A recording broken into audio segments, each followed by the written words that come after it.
10% भरायचे. तर असा माझा विचार आहे की थोडी अजून तारीख वाढवून द्यावी पैसे भरायची. कोणाकडे आहे कोणाकडे नाही. 22 मे तुम्ही शेवटची तारीख ठेवली. काय आहे आपल्याला थेटे मॅडम यांचं स्वागत करू.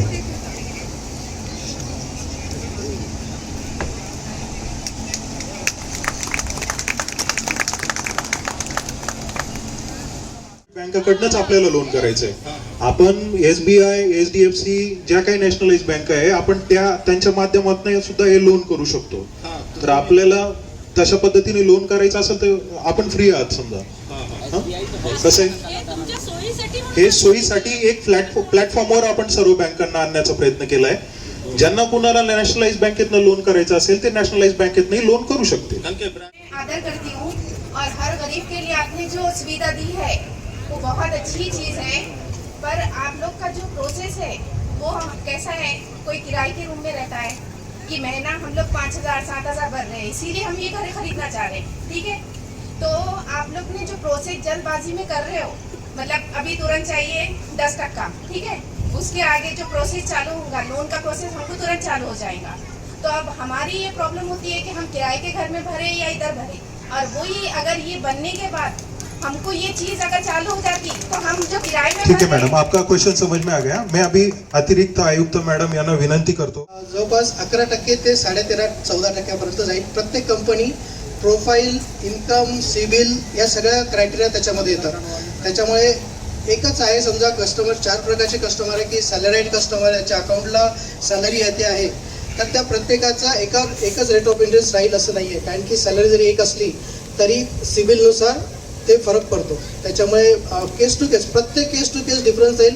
भावाभावामध्ये जरी 2 घर आहेत किंवा बहिणींमध्ये 2 घरं आलेले आहेत तर त्या 2 बहिणींचा सुद्धा वेगवेगळा रेट ऑफ इंटरेस्ट असू शकतो. सेमही असू शकतो पण वेगळा पण असू शकणार. त्याच्यामुळे पण प्रधानमंत्री योजना के अंदर मैंने फॉर्म भरा हूँ. मेरा सब पूरा कंप्लीट हो गया. अब 1 लाख रुपए भरना है. उसके बाद में घर 2 साल बाद मिलना है. तो उसके लिए क्या है मालूम है आप देंगे. अभी 1 लाख रुपए भरना है फिर 2 साल के बाद में घर देंगे आप. उसके बाद में उसका हफ्ता का भरना है बाकी पैसों का. हो रहे हैं और सबका यही बोलना है कि प्राइवेट बैंक को लोन के लिए क्यों अप्लाई कर रहे हैं.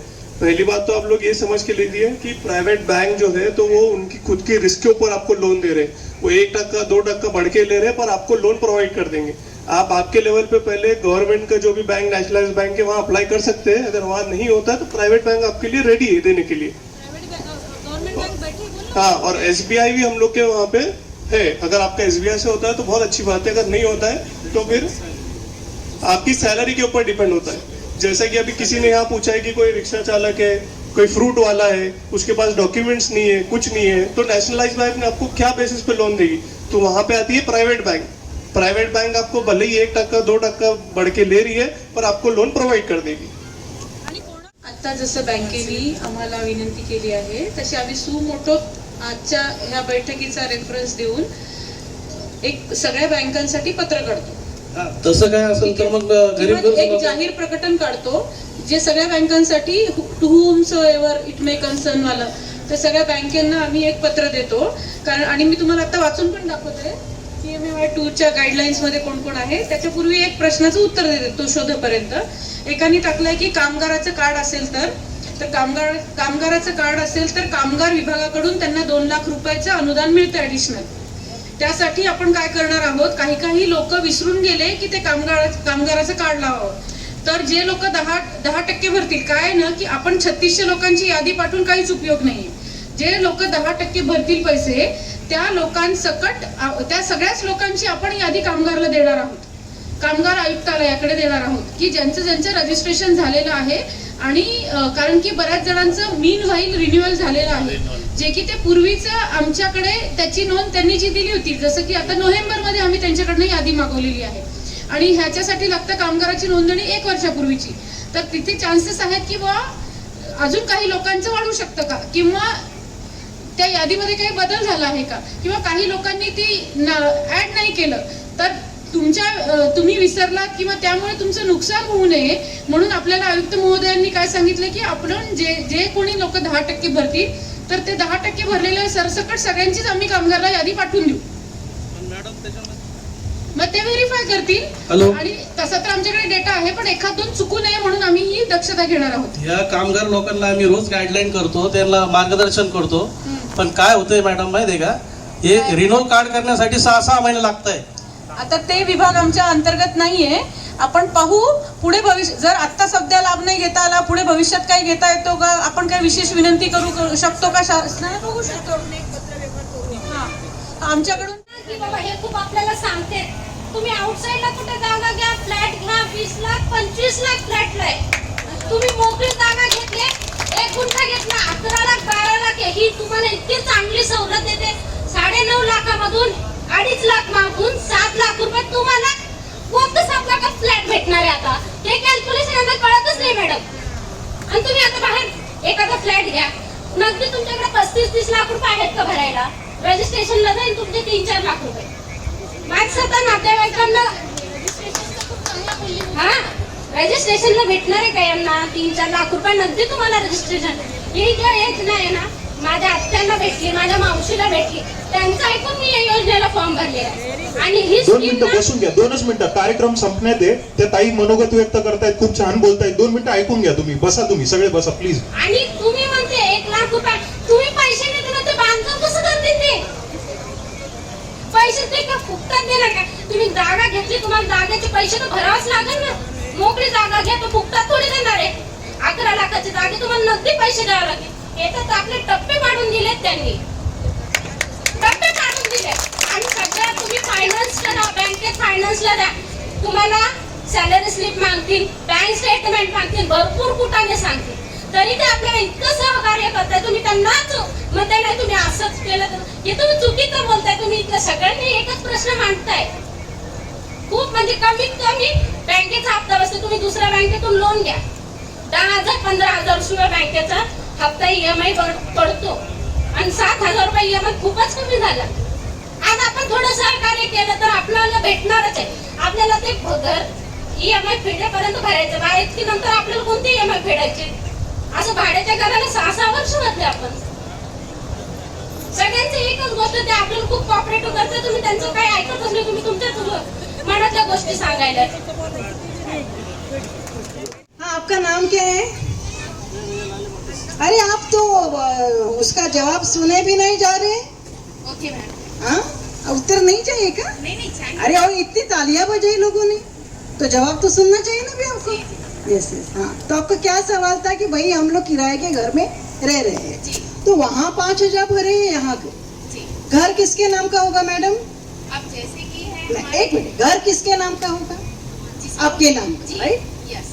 हम जब क्या है, यहाँ के सब लोगों के मन में एक इच्छा है कि मेरा खुद का घर हो. यस. है, ऑल ॲग्री? सगळ्यांना असं वाटतं की माझं घर असलं पाहिजे. बरोबर आहे. माझ्या मुलाबाळांना स्वतःचं छप्पर असलं पाहिजे. इथे जे गवर्नमेंट, अभी आप क्या बोला, आपने प्रोसेस, हमने नहीं. वो एक अपना PMUY का सेंट्रल का स्कीम है, प्रधानमंत्री आवास योजना, सबको घर मिले. और ये भी है, AHP है. AHP ने अफोर्डेबल हाऊसिंग प्रोजेक्ट, परवडणारी घरे, ज्याला आपण मराठीमध्ये परवडणारी घरे म्हणतो. तुम्हाला अभी यहाँ पे बोला गया कि आपको 2.5 लाख 2.50 लाख आपको मिल रहे हैं. ये आपको सपोर्ट कर रहे हैं. सपोर्ट, सब पूरा का पूरा घर नहीं दे रहे हैं, सपोर्ट कर रहे हैं. इसमें हमारे माननीय प्रधानमंत्री की क्या इच्छा है कि भाई मेरे जो लोग जिनका थोड़ा इनकम कम है, 3 लाख से कम है, तो उनको क्यों ना मैं थोड़ा सपोर्ट करूं. अगर मैं थोड़ा सपोर्ट करता हूं तो ये भी अपने अपने बल के ऊपर थोड़ा पैसा ये करे अरेंज करेंगे और अपना घर लेंगे. नहीं तो मैं एक मिनट मैडम, अभी 5,000 का जो आप जो बोल रहे हैं किराए का घर, आप क्यों किराए के घर में रह रही है? क्योंकि आपका खुद का घर नहीं है. अगर आप वही थोड़ा सा उसको भी थोड़ा अपना, मैं भी लेडी हूँ, मैं भी एक मेरा भी खुद का एक मेरा भी संसार है, मैं भी मेरे भी कुछ एम्बिशंस है, तो मैं कहाँ कहाँ पे काट छाट कर देती हूँ कि भाई इस महीने में मैं इतना साइड में रखूंगी, इतना साइड में रखूंगी, है ना। तो वैसे करके थोड़ा आपको करना है। अगर आप 10% भर देते हैं तो क्या है, डेवलपर को भी थोड़ा सा मिल जाएगा, तो आपको भी 2 साल के बाद आपका खुद का घर मिल जाएगा। तो आपका कितना पैसा बचेगा मैडम? नहीं तो मैम 10% तो भरने को राजी है, हाँ। बट जो अगला ये जो किस्त है, अगर हम बैंक से लोन भी लेते हैं तो थोड़ा तो मेहनत। प्रधानमंत्री आवास योजना जी आहे ना, एक फार मोठा गैरसमज या प्रश्नावरनं मला वाटतोय की आम्हाला मोफत घर मिळणार आहे, असं जर असेल मानसिकता किंवा असं काही आपला विचार असेल तर असं नाहीये। हा तुम्हाला एक सबसिडी आहे, हे सरकारकडनं एक आपल्याला काहीतरी एक छोटं अनुदान मिळणार आहे, अनुदान पात्र आहात आपण, त्या हिशोबाने आपल्याला काही पूर्ण पैसे कोणी गव्हर्नमेंट कुठल्याच 25% म्हणजे ही छोटी रक्कम नाही, आपल्या घरकुलाची 25% 2.5 लाख रुपये, त्यातले 1.5 लाख जे आहे केंद्र शासन देत आहे आणि 1 लाख रुपये जो आहे राज्य शासन देत आहे। आणि त्या व्यतिरिक्त जसं मॅडम बोलल्या, जर आपल्या लाभार्थ्यांपैकी कोणी जर कामगार म्हणून पात्र असतील तर त्या लोकांना अजून अतिरिक्त 2 लाख रुपये मिळणार आहेत। म्हणजे जर तसा विचार केला तर तो जवळपास 45% अनुदान मिळतंय, जे की कुठल्याच भारतीय याच्यात कुठल्या दुसऱ्या स्कीम मध्ये नाहीये। तर तुमचा जो प्रश्न होता 1 लाख कुठून आणायचा, आता इथे कोणाला पण जर घर घ्यायचं असेल, आज पण आपल्याला स्वतः तर कमवून काही तर पुंजी लावावीच लागते ना कुठल्याही गोष्टीत, तर असं काही पण प्रश्न विचारून विनाकारण कोणाची दिशाभूल पण करू नका सर। 1 लाख रुपये भरल्यानंतर ते बाकीचे रक्कम कधी भरायचं?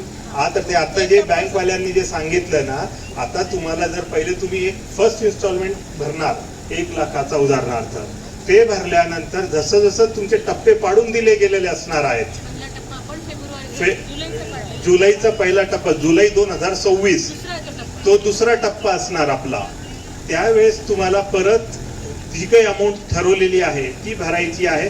जर त्याच्यातनं जर तुमचं लोन सँक्शन झालेलं असेल तर ऑटोमॅटिकली त्या लोन मधनं कट होईल, आणि जर ज्याचं लोन सँक्शन नसेल किंवा ज्याला लोन घ्यायचं नसेल त्यांनी स्वतःहून त्याचे पैसे भरायचे आहेत। टप्पे पाडलेले, आता आपण बाजारात पण ओपन कुठल्याही बिल्डर कडनं घर घेतो, फ्लॅट घेतो, रो हाऊस घेतो, तर तिथे एक टप्पे पडलेले असतात आणि त्या टप्प्याप्रमाणे जर बांधकाम चालू असेल तर टप्पे पडलेले असतात, त्या टप्प्याप्रमाणे आपल्याला भरावे लागतात। आणि जर रेडी पोझिशन असेल तर तिथं सरसकट एकदा द्यावं लागतं।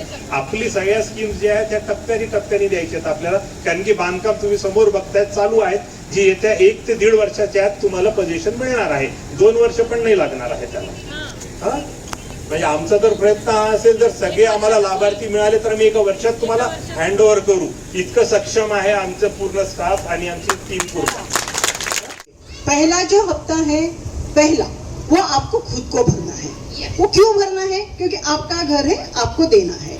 वो कितना है? 10% है। 10% कितना आता है? 90,000। 90,000 या किसी साइड में 1 लाख होगा, बरोबर आहे। ते भरलं की तुमचा पहिला हप्ता झाला, तुम्ही रजिस्टर्ड होऊन गेलात। मग तुम्हाला जुलै महिन्यामध्ये दुसरा हप्ता जो आहे तो दुसरा हप्ता 2 लाख असेल, आय थिंक 2 लाखाचं आहे, आणि ते फक्त तुम्हाला मंथली किती नाही 24 रुपए मैक्सिमम। तो पहले जो आपको भरना है वो 2 लाख के लिए भरना है। 2400 2500 जो उनका होगा, ज्यादा से ज्यादा मैक्सिमम 2400 या 2500 भरना है, तो भर सकते हैं ना।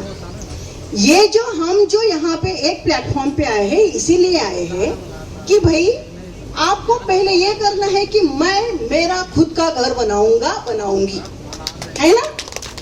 इसके लिए शासन हमें थोड़ा सपोर्ट कर रहे हैं, वो मैं सपोर्ट लूंगी। क्यों हम ऐसे चाहते कि मुझे फुकट में मिले? क्यों? फुकट मध्ये घेण्याचं आपण करू शकतो का? नाही, हे घर आहे ना, हे घर बनायला सुद्धा खर्च करावा लागतो ना। नहीं तो मैम फ्री का तो हम मांग रहे थे। हाँ, तो लेकिन अभी देखिए, मैं आपको वही बोल रही हूँ कि आपको जो भी है वो आपको इनिशियली थोड़ा भरना है, और आपका पहले 2 लाख, फिर 4 लाख के हिसाब से आपको इंटरेस्ट देना पड़ेगा, फिर जो थर्ड होगा उसको टाइम है, फिर 6 लाख के हिसाब से भरना पड़ेगा। भाई ऐसे नहीं कि अभी 7 लाख लोन दे रहे हैं तो मैं 7 लाख का अभी से कर रही हूँ, नहीं।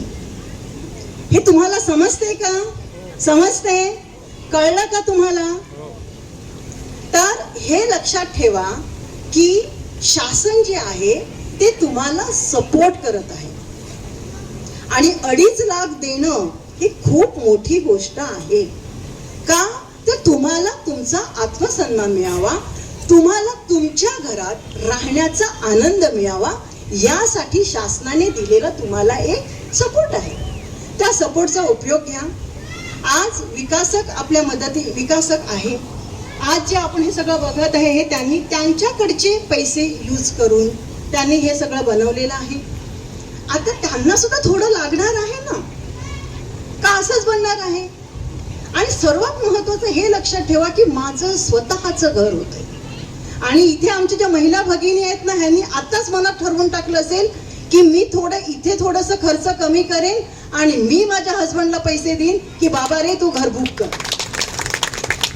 हो ना? सो आता आम्ही इथे आलेलो आहोत.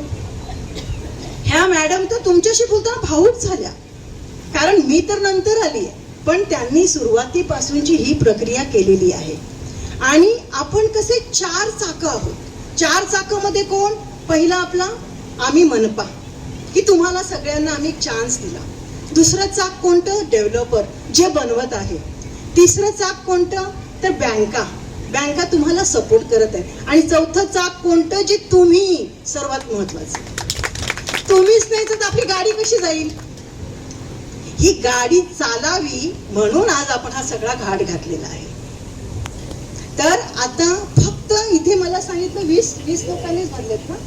इथे जेवढी लोक जे जमलेले आहेत तिथल्या फक्त 20 लोकांनीच पहिला जो 10% जो आहे तो अमाऊंट भरलेला आहे.